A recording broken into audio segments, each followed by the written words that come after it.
Update 2. My childhood crush that rejected me suddenly declares she wants to be with me, just as I was about to propose to her younger sister.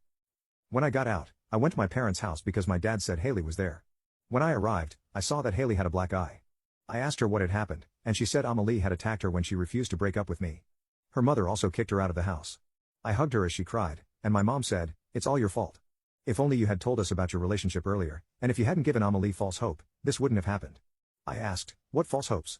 Haley explained that Amelie had shown their parents fake messages, supposedly between me and her, where I gave her false hope. But even after seeing that, Haley didn't believe her. That's when Amelie exploded and punched her. I hugged Haley again and told her everything would be fine.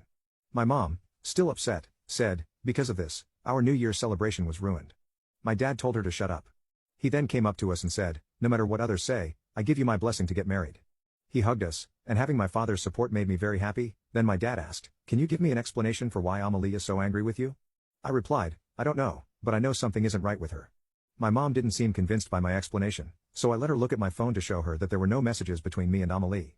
Only then did she calm down and apologize for how she had acted. That's when Haley and I decided to return to Pasadena. As the days went by, my dad called me to tell me what had happened with Amelie. At first, I didn't want to hear it, but in the end, I decided to listen. My dad told me that days after we left, Amelie's mother discovered that everything Amelie had said was a lie. Amelie had faked those messages, believing that when we returned, I would accept her as if nothing had happened. When I heard that, I couldn't help but laugh, but my dad continued. He said it was also discovered that Amelie didn't finish college and was expelled for her immoral and irresponsible behavior. She never went to class and was eventually banned from flying on any airline for 10 years after driving her car onto an airport runway while under the influence of alcohol, causing a lot of damage. I was surprised by how fast karma caught up with Amelie, but I decided not to think about her anymore because I had a wedding to plan. When we returned to Pasadena, Haley gave me an incredible surprise. We're going to be parents. Haley and I are still debating whether or not to invite her parents to our wedding, as they did apologize to us over the phone. But to be honest, whether they come or not doesn't matter to me.